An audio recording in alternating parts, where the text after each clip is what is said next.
L'opposition congolaise, depuis longtemps, est dans ces salles G. Tu sais qu'il nous dit, Bola la Pogna bébé, n'allez pas. Mais un jour, l'IDP se retrouve à Ibiza avec le même Kabila. Que ici à Kinshasa, tu sais qu'il Etienne continue de présenter Kabila au Congolais comme étant un Rwandais. Mais en même temps, le même Tshisekedi et son IDPS négociaient à Ibiza. Et ce sont des salles géopolitiques. Le peuple doit décider de son sort. Le peuple doit... Et vous pensez que c'est aussi le cas pour Fayulu à nos jours? Mais c'est ça. Si Tshisekedi n'arrive pas à donner le moyen au service de sécurité et de défense, nous, le peuple, nous allons descendre dans les rues pour pousser Tshisekedi à le faire. Ce n'est pas dans un dialogue que Tshisekedi aura. Fayulu doit savoir qu'en politique, il y a ce qu'on appelle le rapport de force. La politique, c'est un jeu de corps à corps. Ce n'est pas de bonne foi que Tshisekedi va, parce que Fayulu a demandé un dialogue, Tshisekedi va répondre IO. Quand vous regardez les sphères politiques aujourd'hui, quel est le rapport de force établi qui va pousser Tshisekedi à convoquer ces assises? C'est quoi les rapports de force? Chez Tshisekedi, ça coule douce. Il voyage, il a un gouvernement, il a tout. Il faut pousser Tshisekedi. Nous, à l'époque 2013, il fallait se laisser bien. Depuis 2012, depuis que Kabila avait... Depuis 2011, après les élections de Moulunda, Kabila a fait face à un rapport de force farouche. Il y a eu prestation de serment de Tshisekedi. Kabila ne savait pas les ambassadeurs ici recevaient. Le ministre des Affaires étrangères nommé par Tshisekedi Alimete recevait aussi Raymond Tshibanda de Kabila. Kabila trouve cette situation compliquée, il organise les concertations nationales. Donc il y avait un rapport de force qui mettait Kabila en position d'organiser ces assises. 2013, Kabila organise la concertation nationale, rien, les résolutions sont sorties. On a pondu plusieurs résolutions non appliquées. 2015, pendant que l'IDPS quitte l'opposition pour Ibiza, Kabila, avec la loi Bouchab, veut conditionner les élections au recensement. Article 8 alinéa 3 de la loi électorale 2014. La dynamique de l'opposition avec Fayulu, nous avons fait reculer Kabila. Kabila n'avait plus de voix de sortie parce qu'à l'époque, le rapport de Fox n'était pas à son avantage. Kabila a dit, il faut un dialogue pour apaiser les esprits. Il appelle Kodjo. Nous, le rassemblement, nous avons imposé encore un autre rapport de force à Kabila et nous avons obtenu de Kabila ces dialogues du Saint-Sylvestre. Donc, qui a été torpillé d'ailleurs. Donc, en fait, ici, il n'y a aucun rapport de force. Si vous êtes de véritables analystes politiques, il n'y a rien qui va pousser Tshisekedi à convoquer ces assises. Fayulu doit cesser de jouer à ces jeux-là. Parce qu'aujourd'hui, pour Fayulu essaie, pour que Tshisekedi convoque ces dialogues-là, soit il y aura un rapport de force, soit on laisse Tshisekedi aller et le peuple décider de son sort. Soit c'est Tshisekedi qui va convoquer ces dialogues-là parce qu'il finira de négocier sa sortie. Et cela va être entre 2026 et 2027. Aujourd'hui, lorsque nous attendons à un acteur politique qui sollicite un dialogue, oui, nous sommes prêts de dialoguer, surtout que c'est inverti dans la politique. Le dialogue reste toujours permanent. Le cadre des dialogues, des concertations, à tout moment, on peut toujours échanger, discuter sur des questions sensibles de la République. Mais sur base de quoi qu'à chaque fois après les élections, on doit toujours solliciter un dialogue. Et surtout que le pays ne traverse aucune crise, ni une crise institutionnelle, encore moins la crise politique. Le régime que nous avons, ou le pouvoir que nous avons, c'est un pouvoir qui est issu d'un combat de la démocratie. Nous avons milité pour demander, réclamer, arracher cette alternance que nous avons aujourd'hui. Et quand les acteurs politiques en perte de vitesse, s'il faut dire, nous avons été aux élections, certains. Ils ont refusé leurs députés, leurs candidats à la députation provinciale nationale d'aller déposer des candidatures. Mais lui-même, en coulisses, il est allé déposer à la présidentielle. Mais il a échoué dans toutes ces cartes. Mais il veut maintenant solliciter un dialogue. Et nous allons dialoguer sur base de quoi et pour quel motif, pour quelle raison. Fayulu ne reconnaît pas que je suis président. C'est une manière aussi de Fayulu de répondre à Tshisekedi que moi je n'ai jamais nié que vous êtes président de la République. C'est pourquoi je vous demande de convoquer ces assises. Parce que c'est parmi les préalables posés par Tshisekedi face au prélat catholique. Tshisekedi dit, mais comment je vais être avec Fayulu pendant que Fayulu ne me reconnaît pas, ne reconnaît pas les résultats des élections. Du coup, Fayoulou a attendu que Tshisekedi puisse tenir de tels propos. Fayoulou sort de son silence pour dire que non, d'ailleurs, il faut qu'il y ait dialogue. Alors, si Fayoulou ne reconnaît pas les élections de 2011, si Fayoulou de 2023, si Fayoulou ne reconnaît pas que Tshisekedi est président comme Tshisekedi l'a eu à dire au prélat catholique, de Fayoulou à Tshisekedi, lui, Fayoulou président élu, Tshisekedi président de fait, qui va convoquer ses assises? Mais non, les problèmes ne se situent pas à ce niveau. Vous êtes sage que l'autre fois, Kabila avait également convoqué les dialogues où l'UDPS, où Tshisekedi en son temps, n'a jamais admis ou encore n'a jamais accepté Kabila comme président. C'est différent. Mais du moins, les dialogues avaient mais je vous ai énuméré la situation. Kabila était en face d'un rapport de force qui n'était pas à son avantage. Kabila a reculé, je vous ai donné des étapes. Kabila, il y avait un rapport de force permanent. Vous vous rappelez du 31 juillet 2016, meeting triomphal, où Tshisekedi avait Moke Koufi pour Namoïbi. Vous vous rappelez la marche du 19 septembre et plusieurs organisations de cartons jaunes et rouges. Donc, Tshisekedi, à l'époque, Kabila était face à un rapport de force qui, de près ou de loin, n'était pas à son avantage. Mais ici, regarde le terrain, Tshisekedi enlève. Le service de Tshisekedi enlève les opposants, c'est Trikouni. Vous parlez de la cohésion nationale. Il y a la force du progrès qui maltraite tout le monde. Il y a toutes sortes. Tshisekedi estime être le maître de G. C'est ce que vous dites là. C'est à l'opposition. Voilà l'occasion de mettre fin à ce genre de pratique. Est-ce que l'opposition va aller sur cette table dans quelle position? De force ou de faiblesse? Parce qu'on ne peut pas aller sur une table de négociation en état faible. Lorsque Tshisekedi avait levé l'option, vous, l'Union sacrée, vous avez applaudi, de ramener le militaire ougandais afin de construire plusieurs routes à l'intérieur de notre pays. Vous vous rappelez de la route que l'armée ougandaise était en train de construire ici. Ça, c'était une bonne option. C'était Kabila. Lorsque Tshisekedi décida, en 2021, de faire le patrouille mixte entre la police rwandaise et congolaise, Tshisekedi ne savait-il pas que le Rwanda nous déstabilisait depuis longtemps? Lorsque Tshisekedi décida d'ouvrir le ciel congolais pour et donner l'avantage à Rwanda Air, Tshisekedi ne savait pas qu'il était en train de réorganiser le Rwanda. Quand Tshisekedi avait décidé de prendre l'or du Grand Nord, donné au Rwanda, il ne savait pas qu'il donnait les moyens au Rwanda et il créait de l'emploi au Rwanda. L'accord de Sakima. En fait, c'est ici. Il n'y a pas raison d'aller dans un dialogue politique.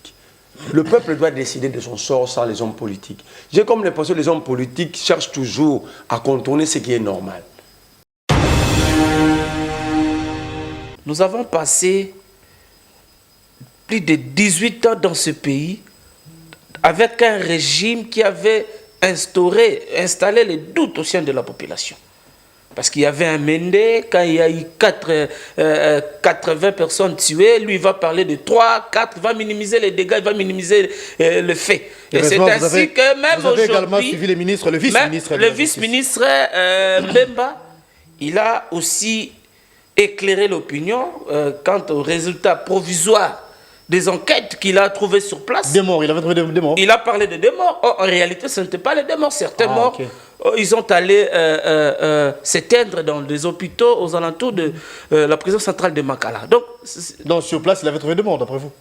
Oui, selon le ministre, sur place. Il avait trouvé 2 morts? Selon le ministre. Bon. Mais il y a certaines morts qu'ils ont constatées après les enquêtes dans certains hôpitaux. Il y a eu quand même l'évolution de certaines morts. Donc, c'est-à-dire, ici, nous devons faire comprendre dans l'opinion nationale que ce qui s'est passé à la prison centrale de Makala, c'est inadmissible. D'abord, il se pose un problème... Le ministre lui-même a parlé du sabotage. Il se pose un problème... Qui a saboté qui a saboté quoi? Il se pose un problème de qualité des agents de service pénitentiaire. Qui sont-ils les agents qui sont censés de surveiller nos maisons carcérales dans l'ensemble de la République? Et surtout à la prison centrale de Makala. Le ministre a parlé de désengorgement des prisons centrales de Makala. Oui. Mais il a été combattu par un corps de magistrats. Tu ne veux pas, le ministre aujourd'hui vient. Il va accorder la libération de certains prisonniers. On va doubler le nombre de détenus qui ont été libérés par nos services de magistrats. Donc, ce sont des choses qui font mal dans notre pays. Nous voulons voir ce pays émerger. Nous voulons voir une justice efficace où tous les Congolais respectera ou sera sous la loi, où aucun Congolais sera au-dessus de la loi. Donc, c'est ça même l'état de droit que nous avons milité. Rappelez-vous, notre régime est venu pour l'instauration d'un véritable état de droit. Moi, je suis un ancien prisonnier. Lorsqu'on ferme des pavillons, le rôle du gouverneur d'un pavillon, c'est de faire l'appel nominal. Pour savoir qui est ce prisonnier qui est resté dehors, qui est entré. Parce que chaque pavillon a une liste de prisonniers qui logent ces pavillons. Alors, ces assaillants étaient-ils déjà à l'intérieur de la prison ou à l'extérieur? S'ils étaient à l'intérieur, lors de l'appel nominal dans chaque pavillon, pourquoi ils n'avaient pas détecté qu'il y a des inconnus ici dans la prison? Parce qu'il y a appel nominal chaque jour entre 17h et 18h. Deuxième élément, le mur que vous voyez troué là, ce mur-là a reçu un coup d'une lance-roquette, grenade. Ils ont cassé ce mur avec quoi? Et ce mur-là, qu'une balle ne peut pas pénétrer, ça a été cassé pendant combien de temps en main? Parce que les prisonniers n'ont ni armes, n'ont pas des armes. Et pendant que c'était cassé, on les cassait à petit feu. Tout autour de la prison, il n'y a que des gardes. Tout autour, à l'extérieur. Vous nous dites que personne n'avait constaté qu'il y a un trou qui est en train d'être créé.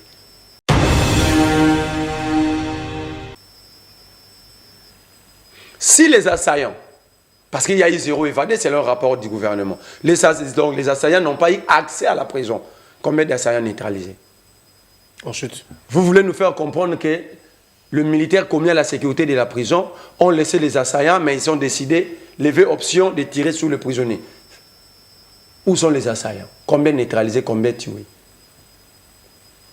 De l'autre côté, une avocate prisonnière a dit à Moutamba devant l'autre populiste de l'Ézer qu'il avait vu un véhicule. Il a vu un camion. Un camion, oui. Vous êtes intellectuel, vous savez ce que c'est un camion. Entrer avant les événements et prendre des prisonniers partir. Après que le véhicule ait quitté la prison, elle a maintenant attendu le coup de sommation. C'était les camions. Ces camions appartenaient à qui? Le plaque, l'identification, le chauffeur, c'était qui? Qui gère les clés de pavillon de la prison? Et qui sont le qui était venu ouvrir? Évacué. Ça, le gouvernement ne donne pas de précision. Mais je cite à 10 ans, entre-temps. La prison, le jour des événements, la prison égorgeait 15 500 prisonniers. 15 000 5 prisonniers. Je prends le chiffre brandi avant-hier par Mouyaya. 131 morts. OK? Plus de 100 prisonniers arrêtés pour cause, entre guillemets, que ce sont les auteurs de violences sexuelles et d'actes de vandalisme, qui, du reste, n'est pas prouvé. Parce qu'il y a au 0 évadé. Si les prisonniers ont pillé l'entrepôt, ils ont volé l'huile, le riz, le maïs, ouais. Mais ils vont aller avec où? Avec ça où? Rien que dans des pavillons. Pourquoi jusqu'à présent vous n'avez récupéré aucun sac? Parce qu'il y a 0 évadé. Pourquoi? Ça veut dire que ce sont des mensonges mal cousus. Il y a eu 15 500 prisonniers à la prison centrale de Makala, le jour des événements. Il y a eu 100 arrêtés transférés à Ndolo, 131 morts, ça fait 231. Mais comment la prison reste avec 13 007 prisonniers? Où sont partis les 1765 prisonniers? Nous avons connu dans ce pays quel état de notre justice de notre pays, où il y avait des hommes forts, où il y avait des intouchables. Ensuite. Mais Maître Constant Moutamba est arrivé, il amène un vent nouveau.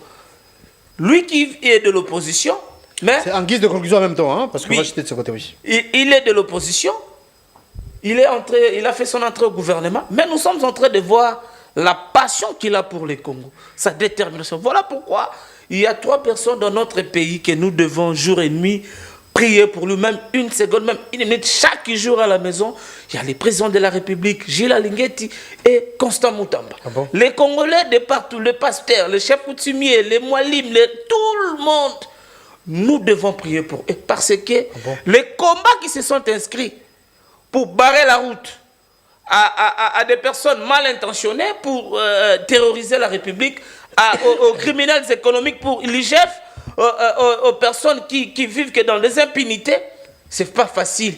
Ça peut même coûter leur vie. Nous avons vu les résultats des textes a prouvé que le ministre de la Justice a été atteint du poison. Il est même évacué d'urgence à l'étranger pour des soins de santé appropriés. Et là où il est, tous les ancêtres, tous les résistants sont derrière lui. Nous continuons de le soutenir et on ne va pas tuer l'esprit, et on va tuer le corps, mais l'esprit restera.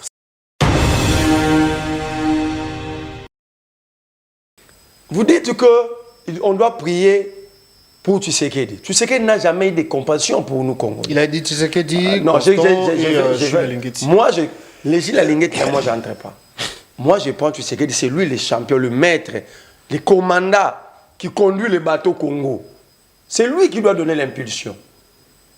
À chaque fois, si vous voulez couvrir Tshisekedi, vous cherchez 3 ou 4 personnes ailleurs pour mettre dedans et puis pour embrouiller la situation. C'est Tshisekedi le responsable. Il y a eu un massacre de Bundudia Congo. Ici.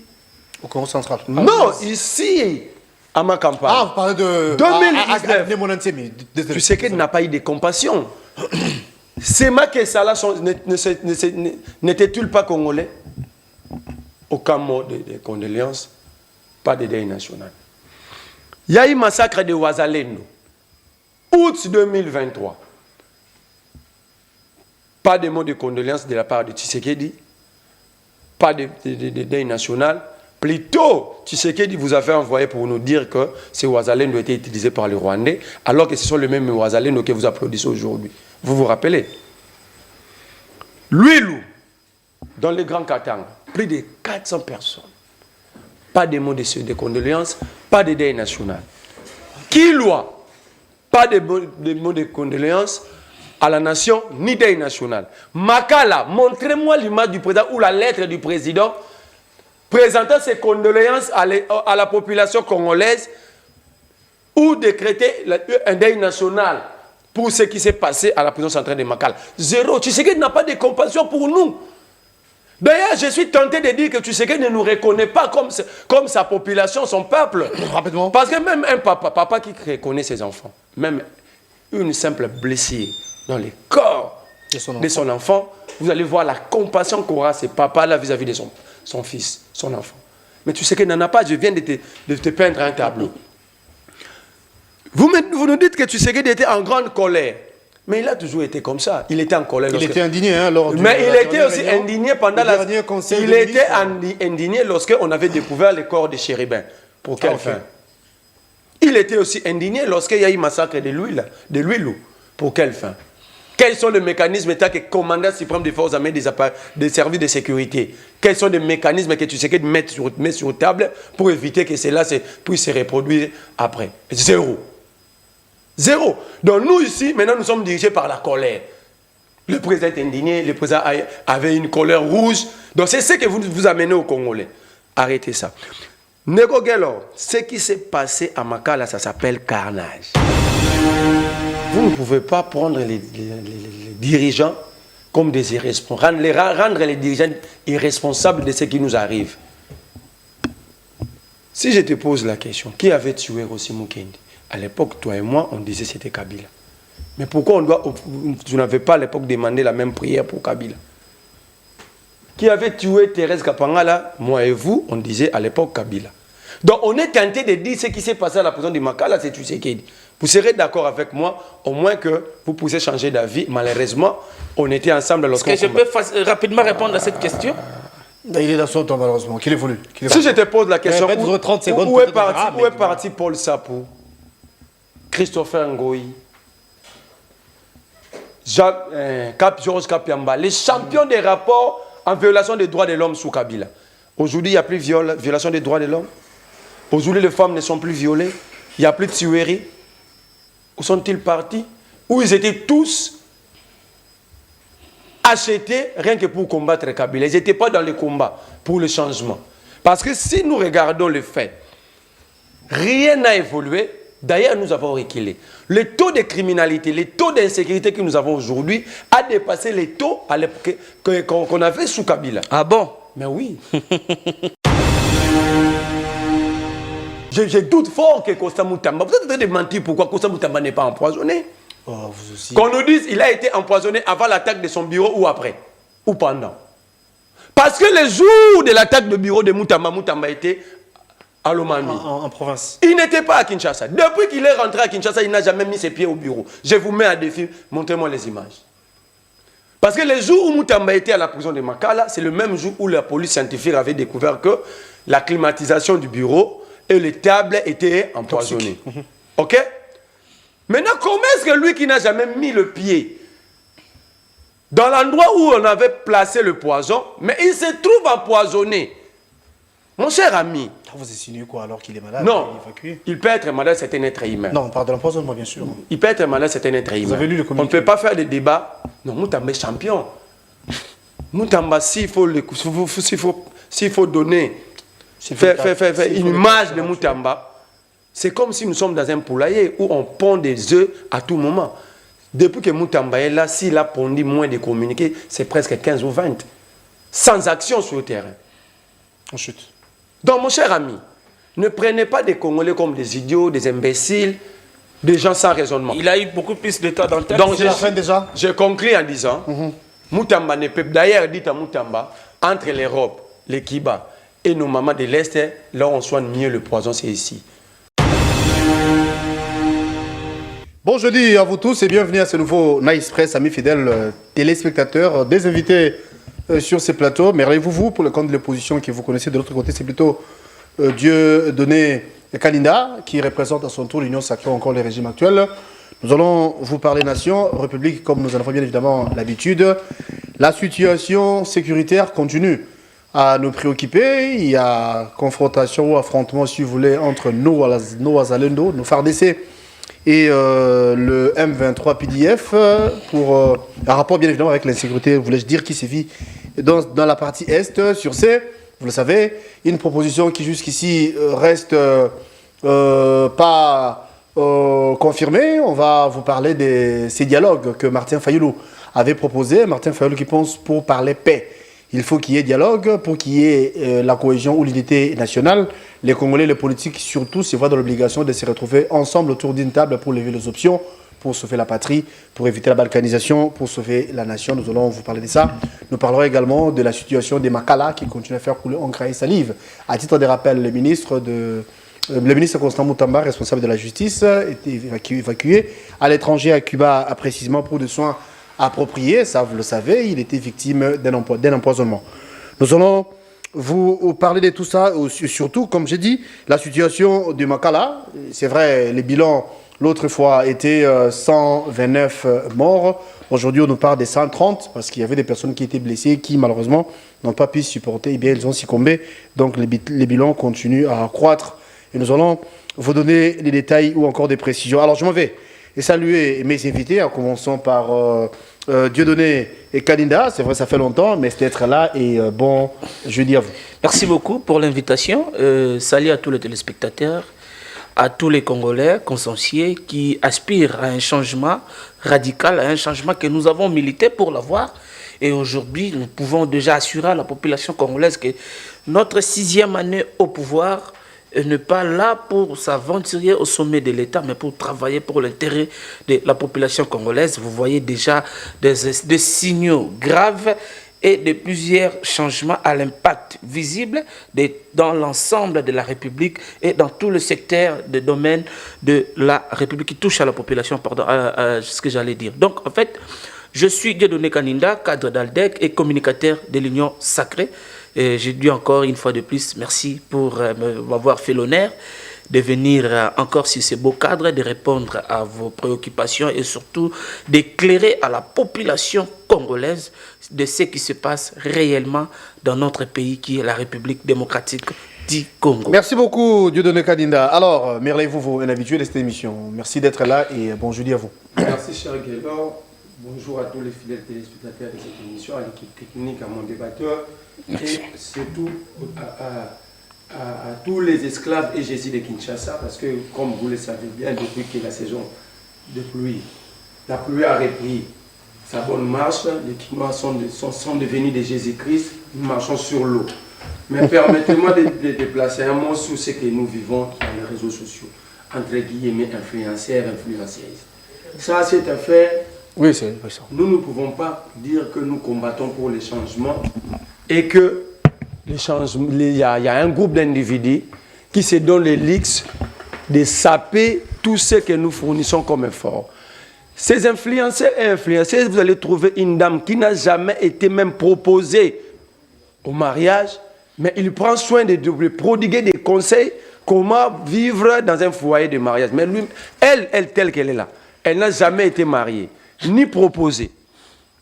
Tu vas voir quelqu'un qui n'a jamais habité l'Europe, mais il vous explique les avenirs de l'Europe parce qu'il est influenceur.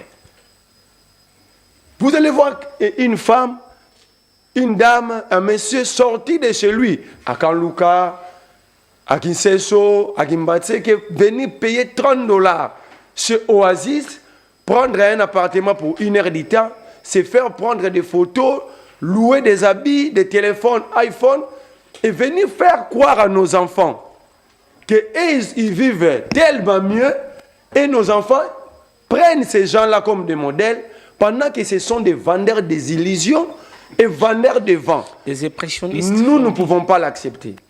Surtout que nous combattons pour les changements. Demain, nous risquerons d'avoir une population qui ne va jamais nous comprendre, ni les actions, ni les actes que nous allons poser pour changer les choses. Parce que il y a... Les influenceurs et influenceuses, d'après vous? Oui, qui influencent à mal. À mal. Moi, ceux qui les font dans les biens, nous sommes d'accord. Il y a une jeune fille qui poste ces images, ces vidéos, en train de vendre ses braises. Ça, c'est une influence positive. Il pousse d'autres jeunes filles à devenir indépendantes. Mais toi, tu habites Maloueka, par exemple. Vous habitez chez moi à Lingwala, lorsqu'il pleut, nous sommes tous inondés. Mais jamais vous avez eu l'occasion de tourner une vidéo dans votre situation normale de la vie. Il faut aller ici à la Gombe. Les sentinelles que vous voyez à la Gombe ici, chaque week-end, ils ont $100, $200 parce que ces influenceurs viennent louer des espaces. Ah bon? Mais je vous dis. Donc ça, c'est anormal. Les changements, surtout, on doit changer l'homme. Et s'opposer à ces systèmes d'influenceuses et influenceurs devient de plus en plus très importante parce qu'on risque d'avoir des enfants demain, d'avoir des enfants mal orientés. Mais non, le bon, non, tout le monde va marier à Tumbawana, musique non. Te bango ne ba Karine Mokonzi te nazotanga ba influencer soignon sur ba influencer ba musique ningu ba Maria Tumba mukoni ba oya pe ba che micro bo che mi téléphone bo après ce principe d'Archimède. Le principe d'Archimède d'un corps plongé dans l'eau. Mukoni ba oya ba Maria Tumba ba pe son pe ba na biso. Mukoni ba oya pa lobby delta égal b carré moins 4 AC. Moukolonini, bango ben influenceur, ben influenceuse. Non, mais tous on a été à l'école. Bon, on a professeur. Mais ils sont entrés au monde moi si mounene bilamba lati ya nyongo. Bilamba lati ya nyongo. Ça place à ça les vidéos on est influenceuse ya nyongo. Téléphone akangeli ba photo iPhone ya nyongo mona moi na Samsung moi tikra pile pas cabiniste na quoi na bango. Mais louer iPhone à sali ba photo. Ah bah le téléphone. Mais je vous dis, va devant Oasis samedi, dimanche. Même dans moi, awa. Bon, merci. Ça veut dire que... Ça faisait partie de vos biscuits. On va prendre des questions d'actualité. Cette manière de faire, l'État est là pour sauter sur tous les phénomènes de la société pour éviter des dépravations à bas mers. L'État doit agir. Si l'État n'agit pas, c'est que l'État s'est fait complice de cette situation. C'est votre point de vue. C'est un fait à la société, il y avait lieu d'en parler, hein. Ça, vous n'avez peut-être pas tort. Exactement, je veux mettre un point de vue. Surtout que, pour je vais éviter ce que vous avez dit à rejoindre un peu l'idée de mon frère. Ces influenceuses-là utilisent les réseaux sociaux dans le mal, l'utilisation abusive. Les créateurs des réseaux sociaux n'ont pas créé cela pour pousser des gens à une influence négative, nous pousser nos jeunes filles, nos enfants qui sont à la maison, nous qui avons eu la chance d'avoir des filles à la maison, c'est très dangereux. Moi, je crois même les corps de ces influenceurs sont des corps de location. Donc, tout ce qu'il faut là, il n'y a rien de... Même les cheveux, il y a tout. Donc, ils influencent cette société dans le mal. Dans la grande frère, pour raison de publicité, Tokeno to bombani. Week-end. Vous allez le voir. Et ce sont des gens, nos pasteurs de prédication de pasteurs ne sont pas partagés comme ça dans les réseaux sociaux. Mais s'il y a certains qui disent lui fait des bêtises, taureau, il chante des bêtises là, ça sera publié. Une certaine jeune fille là qui insulte le genre sans tenir même compte des pudeurs, vous allez le voir dans les réseaux sociaux, prendre plusieurs de vies, faire nombre de vies, surtout le système de YouTube, les émissions sans tabou. Ces jeunes filles-là, ils n'ont jamais été des sexologues, encore moins des professeurs de l'éducation à la vie. Ils disent des choses graves. Et c'est bizarre. Moi, ma fille, elle est tout le temps avec le téléphone. Elle est très curieuse. De peur qu'elle peut tomber dans ce genre d'histoires. Donc, il faut que le CESAC, le ministre de la Communication, de mettre un peu de l'ordre dans ce secteur et surtout des sanctions très sévères avec des gens soi-disant des influenceurs ou des influenceuses qui influencent notre société dans le mal. Et aujourd'hui, ce sont les antivaleurs qui prennent la place. Or, nous devons tous les combattre afin d'avoir une société des hommes normaux, une société de personnes capables qui réfléchissent. Lorsque quelqu'un qui est devant sa caméra de téléphone, elle dit des choses importantes pour édifier la société, personne ne suit. Là, c'est maintenant le problème, c'est aussi à nous qui sommes consommateurs. Non, l'État, c'est à nous de faire le choix. Je suis devant mon téléphone, je vois quelque chose de... L'État, c'est le Léviathan. C'est l'État l'organisateur de la société. C'est l'État qui oriente la société. Okay. Si on nous dit aujourd'hui de rentrer, que l'État impose... Régularise le secteur. Si l'État impose un couvre-feu à partir de 18h, vous allez voir que tout le monde la va rentrer. force revient toujours à la loi et l'État. Quand on dit l'État et le Léviathan, ça dit l'État a le monopole de la violence. Exact. Ça dit d'imposer, d'influencer la société. Ce n'est pas le peuple. Si le peuple se laisse porter comme ça, c'est que l'État devient absent. Alors, merci à vous deux. Pour ce que vous avez dit, je pense que les gens qui nous suivent, vous avez eu également le temps de comprendre certaines choses en rapport avec ce qui se passe ici au pays, c'est un peu partout dans le monde, hein, en termes d'influence, influenceurs, influenceuses. Qu'est-ce que vous influencez? Qu'est-ce que vous pensez faire en termes d'influence là? Est-ce que vous influencez régulièrement ou bien? Alors, on va parler insécurité, qui se vit à l'Est. Nos compatriotes de l'Est sont toujours en difficulté, même ici à Kwamount. Martin Fayulu a dit que c'est mieux, en tout cas les politiques que vous êtes, que les Congolais se mettent ensemble, dialoguer. Créer ce qu'on appelle l'unité nationale. Lever les options. Baliser les chemins peut-être pour les élections 2028. D'où il faut qu'il y ait dialogue. Bon, pas il faut, mais il a proposé les dialogues. Écoutez. Tous attendons la réaction du régime ou du chef de l'État, mais du moins ça tire de partout. Écoutez. Il y a des là qui sont contre, mais vous, comme vous êtes communicateur de l'Union Sacrée, je peux me permettre de dire que vous portez la voix de l'Union Sacrée sur ces plateaux. Qu'est-ce que vous dites? Quelles sont vos pensées par rapport à cette proposition?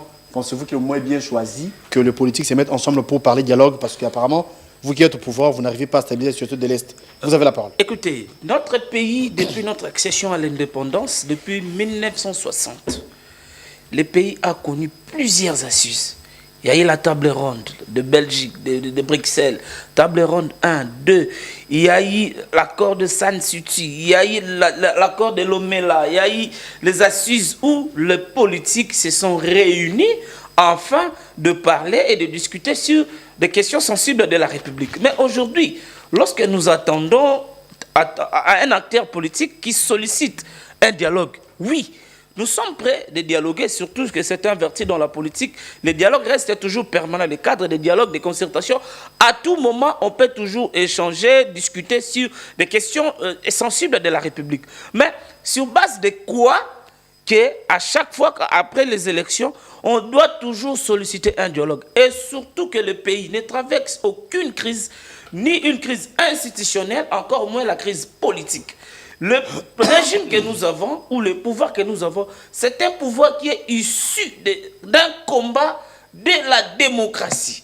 Nous avons milité pour demander, réclamer, arracher cette alternance que nous avons aujourd'hui.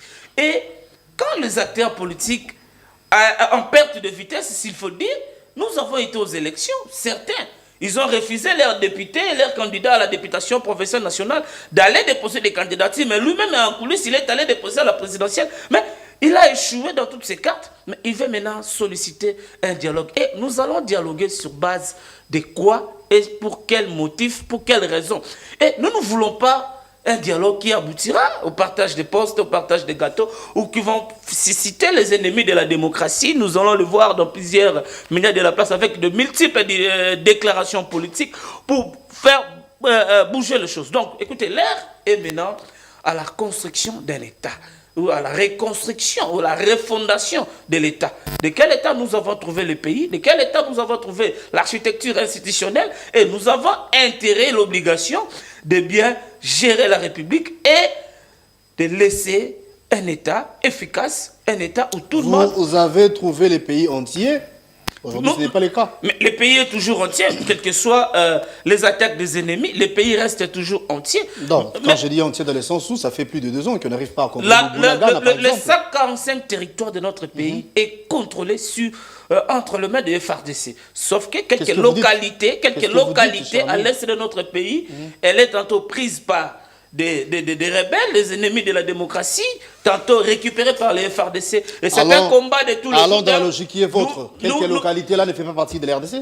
Du coup, ça réduit la superficie du pays. Ça fait partie de la République démocratique du Congo. Je ne minimise pas quelques localités qui est prise en otage par des rebelles.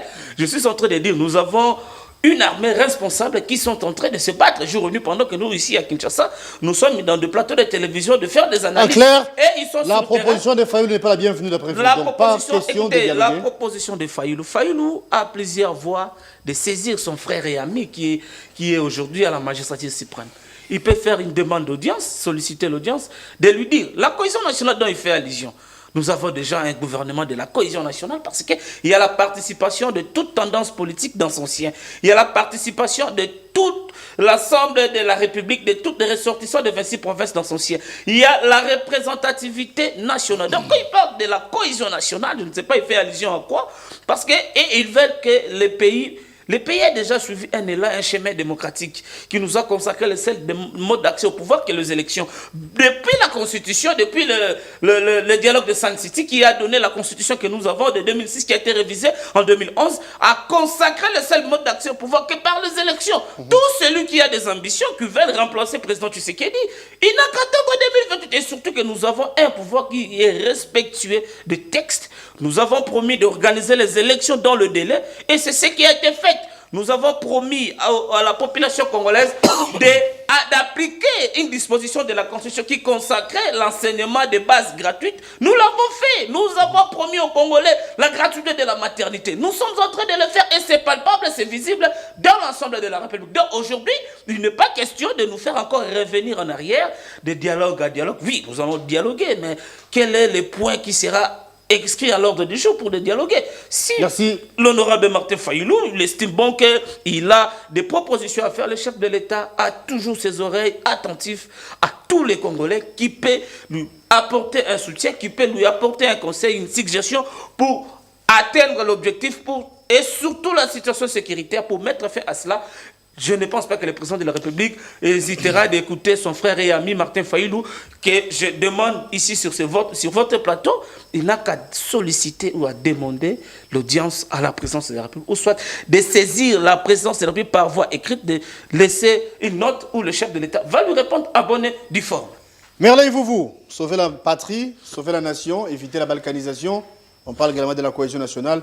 Fayoulou pense que les dialogues, c'est important. Mais vous avez suivi, au nom de l'Union sacrée, ils ont dit qu'il n'y a pas lieu. Sinon, ne voyez-vous pas que la situation devient de plus en plus difficile, d'où il faut lever les options. Il faut se retrouver autour d'une table. Il faut baliser les chemins pour les élections 2023. Surtout, il faut éviter la balkanisation.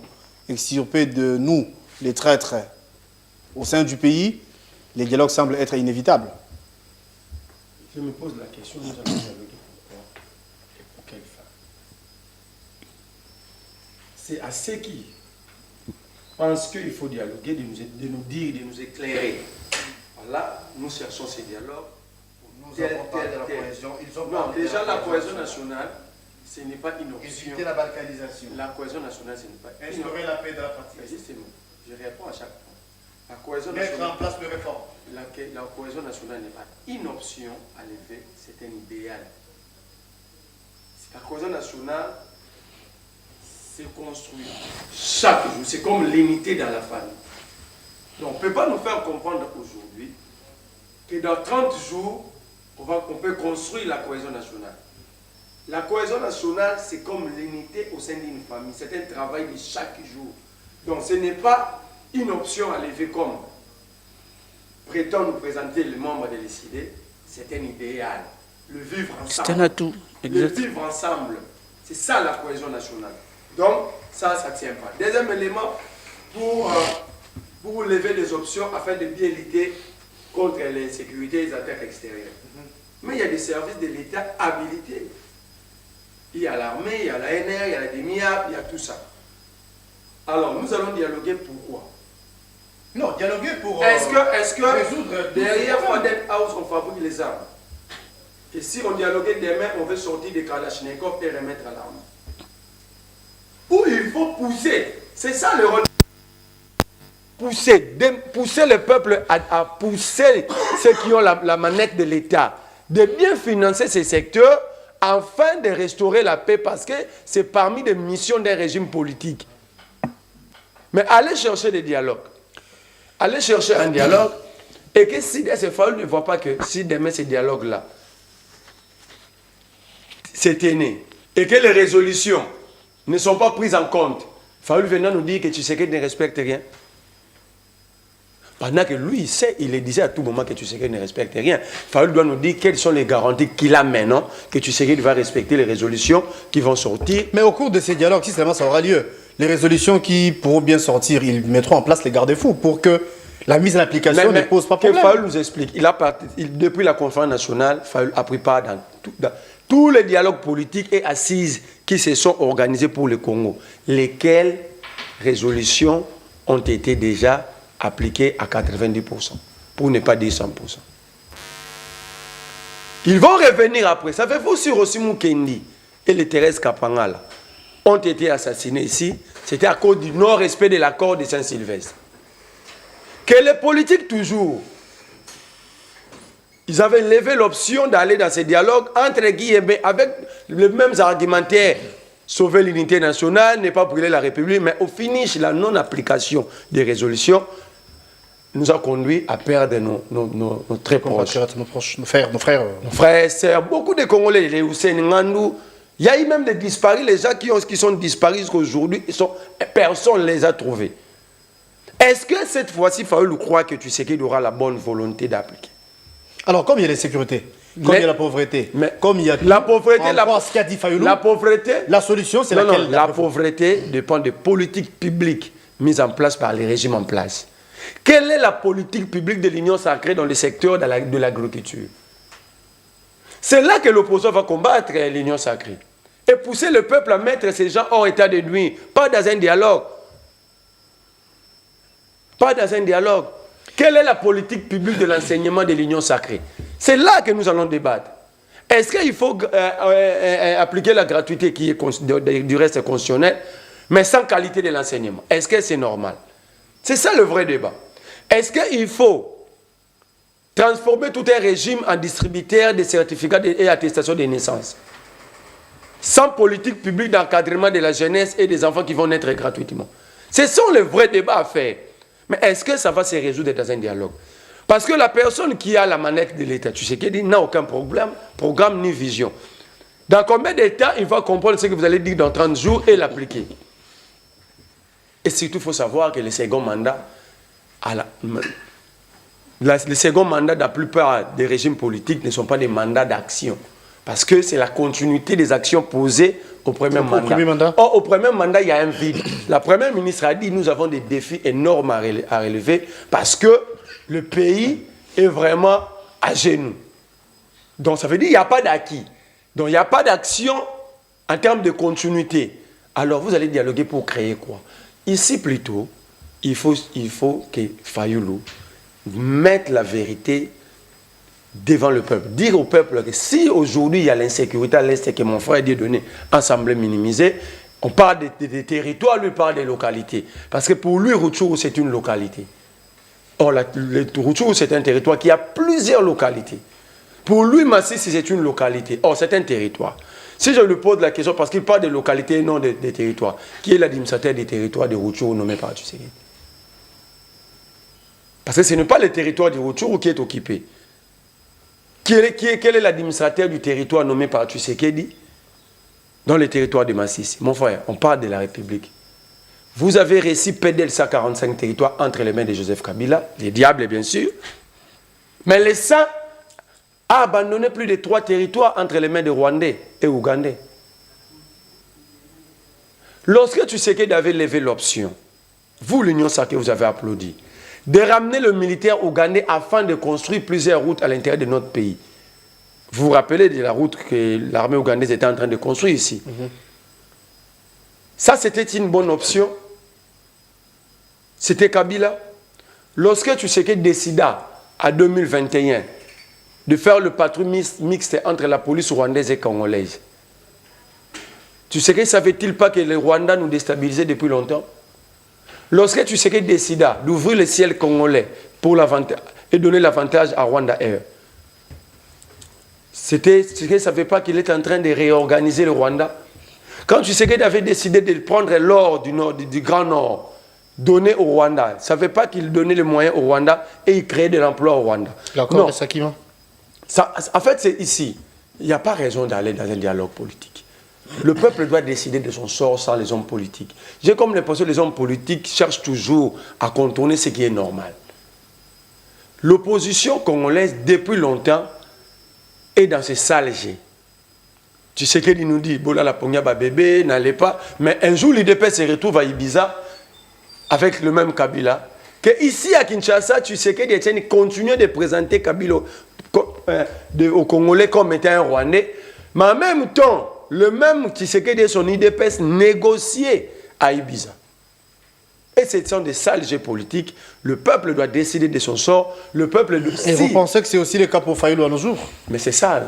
Si Tshisekedi n'arrive pas à donner le moyen au service de sécurité et de défense, nous, le peuple, nous allons descendre dans les rues pour pousser Tshisekedi à le faire. Ce n'est pas dans un dialogue que Tshisekedi aura. Fayulu doit savoir qu'en politique, il y a ce qu'on appelle le rapport de force. La politique, c'est un jeu de corps à corps. Ce n'est pas de bonne foi que Tshisekedi va, parce que Fayulu a demandé un dialogue, Tshisekedi va répondre « Iyo ». Quand vous regardez les sphères politiques aujourd'hui, quel est le rapport de force établi qui va pousser Tshisekedi à convoquer ces assises? C'est quoi les rapports de force? Chez Tshisekedi, ça coule douce. Il voyage, il a un gouvernement, il a tout. Il faut pousser Tshisekedi. Nous, à l'époque 2013, il fallait se laisser bien. Depuis 2012, depuis que Kabila avait... Depuis 2011, après les élections de Moulunda, Kabila a fait face à un rapport de force farouche. Il y a eu prestation de serment de Tshisekedi. Kabila ne savait pas les ambassadeurs ici recevaient. Le ministre des Affaires étrangères nommé par Tshisekedi Alimete recevait aussi Raymond Chibanda de Kabila. Kabila trouve cette situation compliquée, il organise les concertations nationales. Donc il y avait un rapport de force qui mettait Kabila en difficulté à position d'organiser ces assises. 2013, Kabila organise la concertation nationale, rien, les résolutions sont sorties. On a pondu plusieurs résolutions non appliquées. 2015, pendant que l'IDPS quitte l'opposition pour Ibiza, Kabila, avec la loi Bouchab, veut conditionner les élections au recensement. Article 8 alinéa 3 de la loi électorale 2014. La dynamique de l'opposition avec Fayulu, nous avons fait reculer Kabila. Kabila n'avait plus de voix de sortie parce qu'à l'époque, le rapport de Fox n'était pas à son avantage. Kabila a dit, il faut un dialogue pour apaiser les esprits. Il appelle Kodjo. Nous, le rassemblement, nous avons imposé encore un autre rapport de force à Kabila et nous avons obtenu de Kabila ces dialogues du Saint-Sylvestre. Donc, qui a été torpillé d'ailleurs. Donc, en fait, ici, il n'y a aucun rapport de force. Si vous êtes de véritables analystes politiques, il n'y a rien qui va pousser Tshisekedi à convoquer ces assises. Fayulu doit cesser de jouer à ces jeux-là.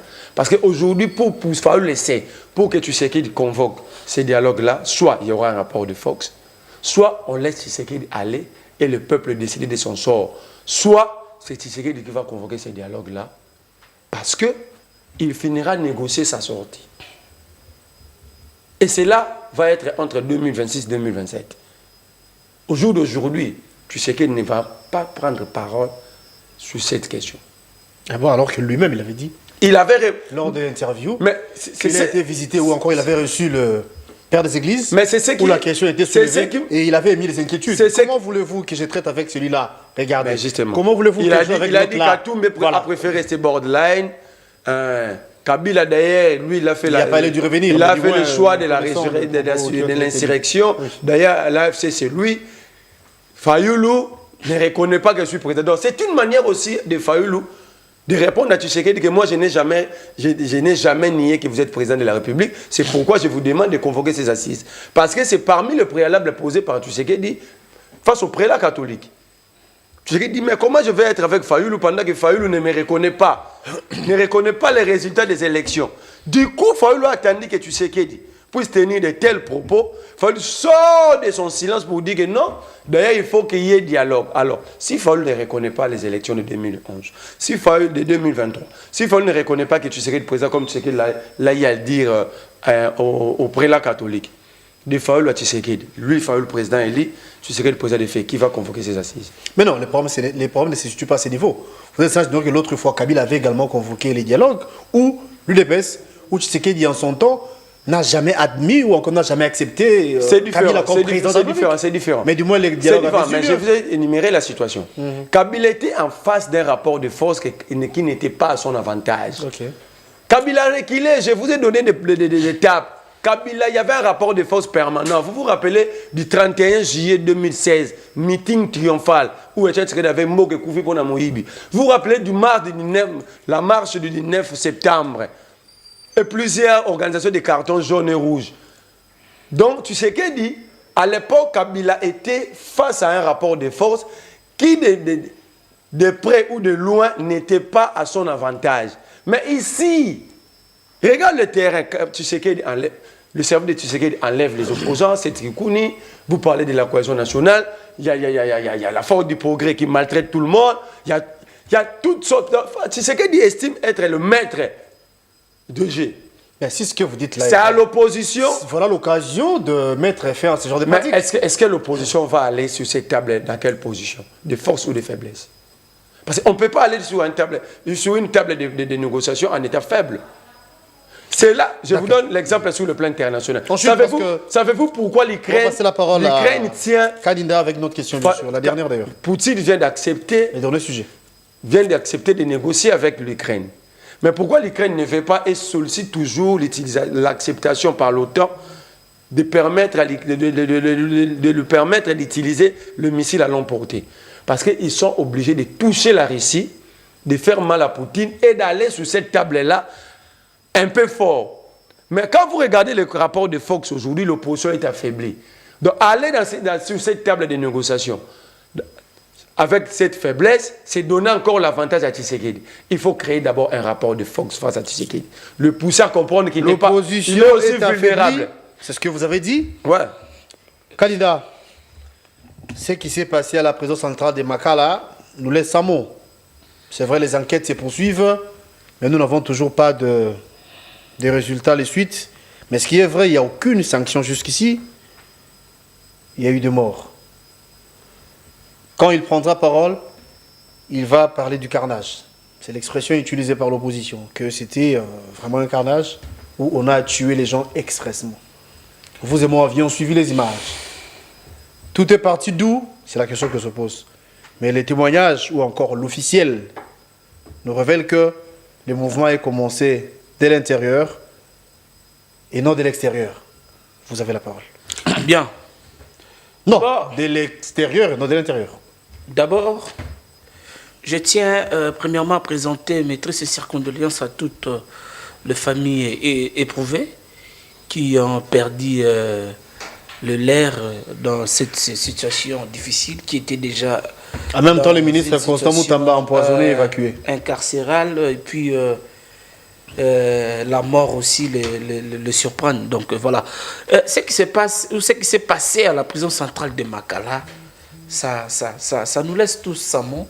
Nous voulons vraiment des enquêtes sérieuses. Nous voulons des enquêtes dignes. Peut-on nous faire fort parce que à chaque fois qu'il y a un événement du genre, on lance les enquêtes, vous vous souviendrez de l'événement au Stade des Martyrs avec le concert de Moïse Mbié. Écoutez, c'est-à-dire, nous avons passé plus de 18 ans dans ce pays avec un régime qui avait installer les doutes au sein de la population.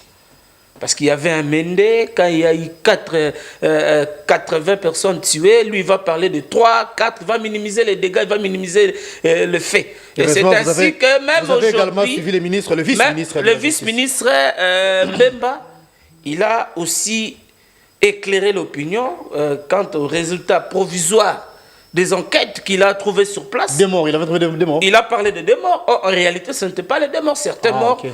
Ils ont allé s'éteindre dans des hôpitaux aux alentours de la prison centrale de Makala. Donc, sur place, il avait trouvé des morts, d'après vous? Oui, selon le ministre, sur place. Il avait trouvé des morts? Selon le ministre. Ah bon? Mais il y a certaines morts qu'ils ont constatées après les enquêtes dans certains hôpitaux. Il y a eu quand même l'évolution de certaines morts. Donc, c'est-à-dire, ici, nous devons faire comprendre à l'opinion nationale que ce qui s'est passé à la prison centrale de Makala, c'est inadmissible. D'abord, il se pose un problème... Le ministre lui-même a parlé du sabotage. Il se pose un problème... Qui a saboté qui a saboté quoi? Il se pose un problème de qualité des agents de service pénitentiaire. Qui sont-ils les agents qui sont censés surveiller nos maisons carcérales dans l'ensemble de la République? Et surtout à la prison centrale de Makala. Le ministre a parlé de désengorgement des prisons centrales de Makala. Oui. Mais il a été combattu par un corps de magistrats.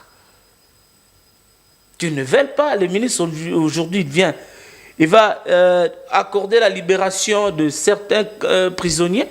On va doubler le nombre de détenus qui ont été libérés par nos services de magistrats. Donc, ce sont des choses qui font mal dans notre pays. Nous voulons voir ce pays émerger.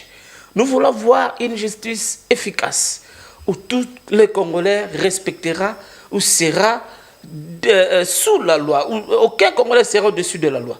Donc, c'est ça même l'état de droit que nous avons milité. Rappelez-vous, notre régime est venu pour l'instauration d'un véritable état de droit, où l'état de droit doit rendre les institutions fortes. Donc, aujourd'hui, ce qui s'est passé à la prison centrale de Makala, nous voulons vraiment avoir des résultats de ces enquêtes qui ne vont pas mettre des doutes, et surtout les auteurs de cet acte. Et aujourd'hui, plus d'une semaine déjà. Non. Jusqu'ici, il y a aucune sanction. Les enquêtes sont en cours. Les enquêtes sont encore en cours. Moins de démissions. Et les enquêtes sont en cours et elle sera suivie des sanctions après avoir établi un fait. Il y a toute une commission qui a été mise en place pour enquêter et découvrir la vraie raison valablement de tout ce qui s'est passé. Aujourd'hui, le ministre Moutamba, aucun Congolais qui peut douter de son travail, de sa détermination qu'il a pour rendre cet appareil judiciaire efficace et indépendant tel que les textes le prévoient. Malheureusement évacué par faute d'empoisonnement. Nous avons connu dans ce pays quel état de notre justice de notre pays, où il y avait des hommes forts, où il y avait des intouchables. En chute. Mais Maître Constant Moutamba est arrivé, il amène un vent nouveau. Lui qui est de l'opposition, mais... C'est en guise de conclusion en même temps, hein, parce qu'on va jeter de ce côté, oui. Il est de l'opposition, il a fait son entrée au gouvernement, mais nous sommes en train de voir la passion qu'il a pour les Congos, sa détermination. Voilà pourquoi il y a 3 personnes dans notre pays que nous devons jour et nuit prier pour lui, même une seconde, même une minute, chaque jour à la maison.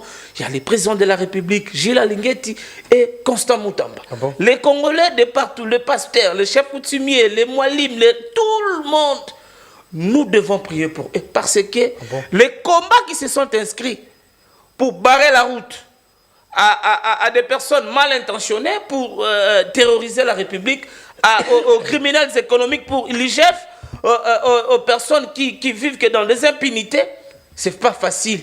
Ça peut même coûter leur vie. Nous avons vu les résultats des textes a prouvé que le ministre de la Justice a été atteint du poison. Il est même évacué d'urgence à l'étranger pour des soins de santé appropriés. Et là où il est, tous les ancêtres, tous les résistants sont derrière lui. Nous continuons de le soutenir et on ne va pas tuer l'esprit. Et on va tuer le corps, mais l'esprit restera. C'est ainsi que nous les encourageons. Il a besoin de son corps aussi. Continuer dans ce travail. Merci beaucoup, Dieu merci Kadinda. Dieu donné Kadinda, désolé. Tous les Congolais, nous devons soutenir les actions du président de la République, du ministre Moutamba et de l'IGF Gilles Alinguetti, enfin d'avoir un pays où l'image sera redorée, où il n'y aura pas de détournement des deniers publics, où il n'y aura pas des hommes forts, un pays où il n'y aura pas l'impunité. Donc nous devons toujours être là pour soutenir de bonnes actions de notre gouvernement. Voilà pourquoi nous sommes derrière Maître Constant Moutamba dans son travail, dans sa détermination de mettre fin à tout ce qui se passe dans notre justice congolaise, qui était malade. Lui, en tant qu'un médecin, avait diagnostiqué le problème de la justice. Il a trouvé un médicament. Et voilà pourquoi ça voulait même nous côté. Voilà la vie, ça bouge combattu de partout. Il est combattu de partout. Donc, disons que il peut tout faire pour combattre Maître Constant Moutamba. Merci beaucoup au nom de l'Union Sacrée. Merci d'avoir répondu à notre invitation. Je rappelle que vous êtes l'un des communicateurs de l'Union Sacrée. Évidemment, je suis de l'Union Sacrée. Merci beaucoup, cher candidat Dieudonné, d'avoir répondu à notre invitation. Merlé Foufou, c'est en guise de conclusion. La question sur rapport avec ce qui s'est passé à Makala.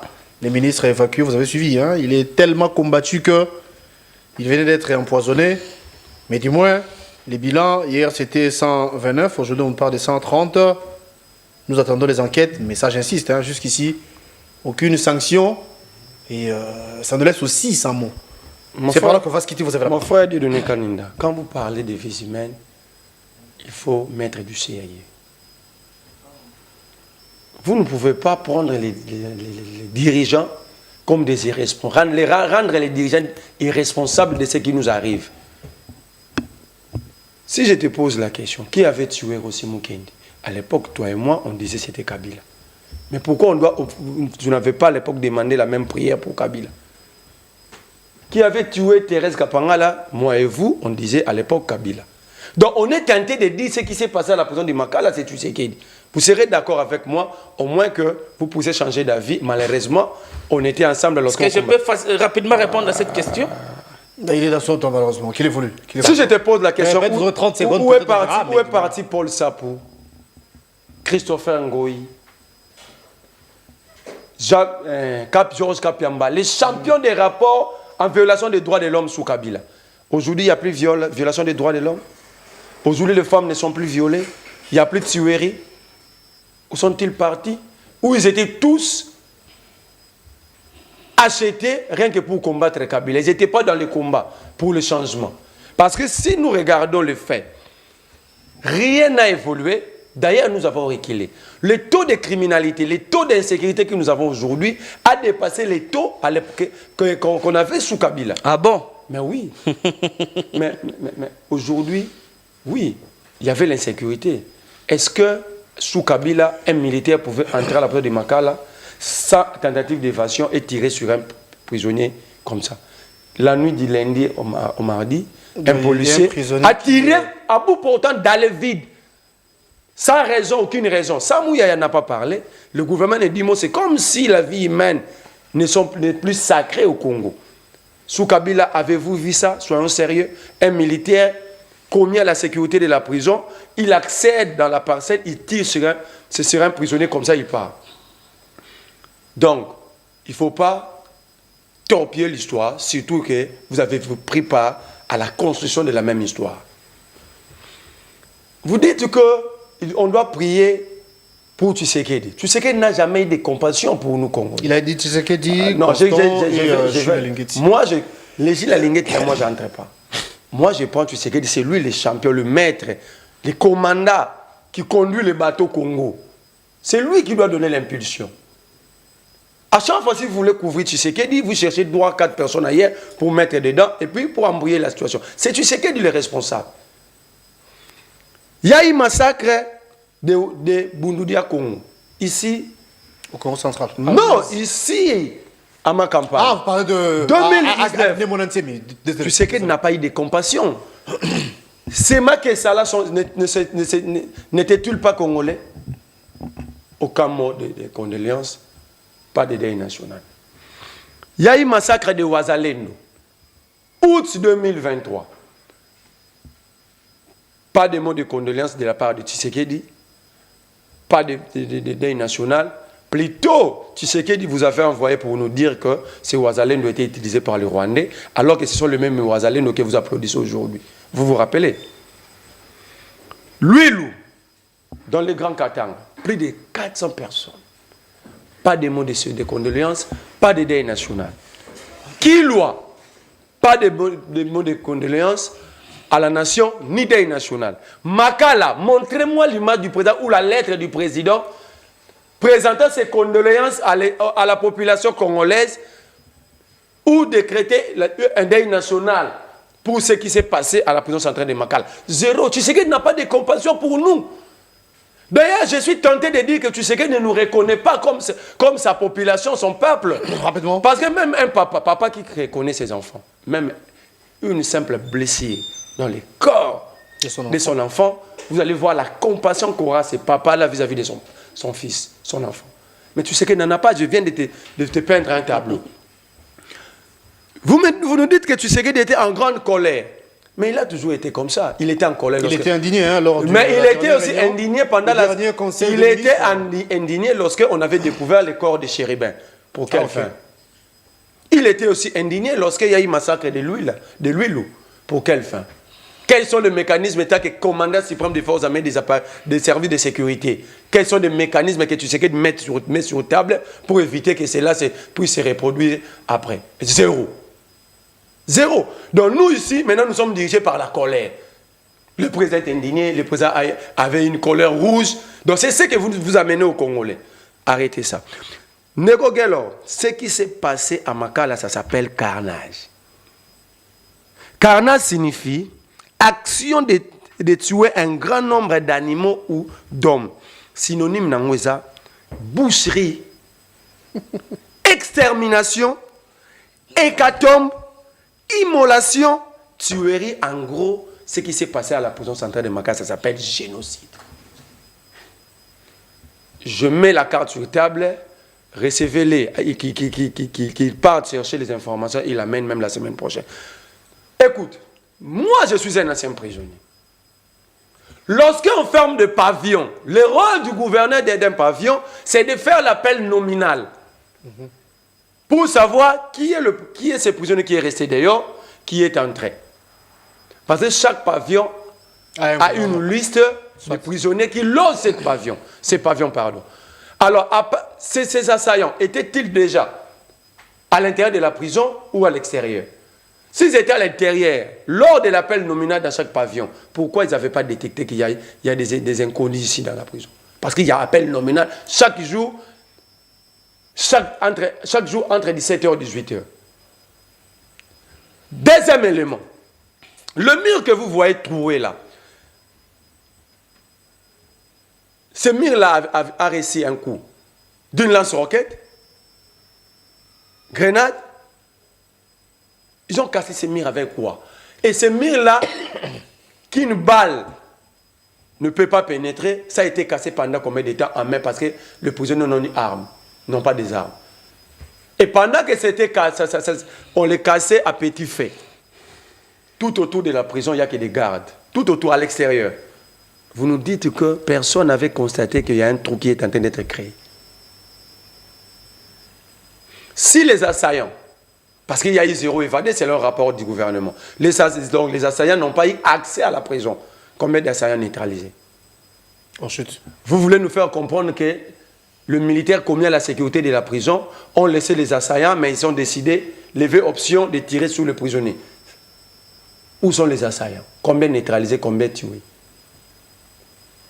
De l'autre côté, une avocate prisonnière a dit à Moutamba devant l'autre populiste de l'Ézer qu'elle avait vu un véhicule. Il a vu un camion. Oui.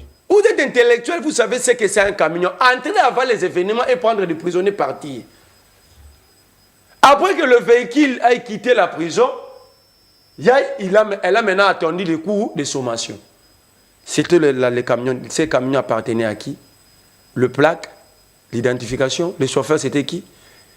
Qui gère les clés de pavillon de la prison? Et qui sont qui était venu ouvrir évacuer. Ça, le gouvernement ne donne pas de précision. Mais je cite à 10 ans, entre-temps. La prison, le jour des événements, la prison égorgeait 15 005 prisonniers. 15 000 5 prisonniers. Je prends le chiffre brandi avant-hier par Mouyaya. 131 morts. OK? Plus de 100 prisonniers arrêtés pour cause, entre guillemets, que ce sont les auteurs de violences sexuelles et des actes de vandalisme qui, du reste, n'est pas prouvé. Parce qu'il y a au zéro évadé. Si les prisonniers ont pillé l'entrepôt, ils ont volé l'huile, le riz, semoule, le maïs, ouais. Mais ils vont aller avec où? Avec ça où? Rien que dans des pavillons. Pourquoi jusqu'à présent vous n'avez récupéré aucun sac? Parce qu'il y a zéro évadé. Pourquoi? Ça veut dire que ce sont des mensonges mal cousus. Il y a eu 15 500 prisonniers à la prison centrale de Makala, le jour des événements. Il y a eu 100 arrêtés transférés à Ndolo, 131 morts, ça fait 231. Mais comment la prison reste avec 13 007 prisonniers? Où sont partis les 1765 prisonniers? On est tous passés par le banc de l'école, on sait faire les calculs.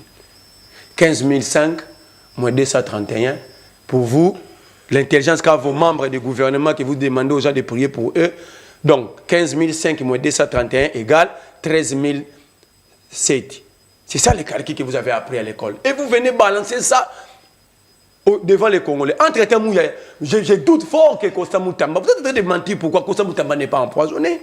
Oh, vous aussi. Qu'on nous dise qu'il a été empoisonné avant l'attaque de son bureau ou après, ou pendant. Parce que le jour de l'attaque du bureau de Moutamba, Moutamba était à Lomami. En province. Il n'était pas à Kinshasa. Depuis qu'il est rentré à Kinshasa, il n'a jamais mis ses pieds au bureau. Je vous mets à défi, montrez-moi les images. Parce que le jour où Moutamba était à la prison de Makala, c'est le même jour où la police scientifique avait découvert que la climatisation du bureau et les tables étaient empoisonnées. Ok? Maintenant, comment est-ce que lui qui n'a jamais mis le pied dans l'endroit où on avait placé le poison, mais il se trouve empoisonné? Mon cher ami. Vous insinuez quoi alors qu'il est malade? Non, il peut être malade, c'est un être humain. Non, on parle de l'empoisonnement, bien sûr. Il peut être malade, c'est un être humain. Vous avez lu le communiqué? On ne peut pas faire des débats. Non, Moutamba est champion. Moutamba, s'il faut donner, faire une image de Moutamba, c'est comme si nous sommes dans un poulailler où on pond des œufs à tout moment. Depuis que Moutamba est là, s'il a pondu moins de communiqués, c'est presque 15 ou 20. Sans action sur le terrain. On chute. Donc, mon cher ami, ne prenez pas des Congolais comme des idiots, des imbéciles, des gens sans raisonnement. Il a eu beaucoup plus de temps dans le temps. Donc, je conclue en disant, Moutamba ne peut, d'ailleurs, dites à Moutamba, entre l'Europe, les Kiba et nos mamans de l'Est, là où on soigne mieux le poison, c'est ici. Merci beaucoup. Il ne peut pas quitter le Congo parce que c'est lui le responsable des prisons.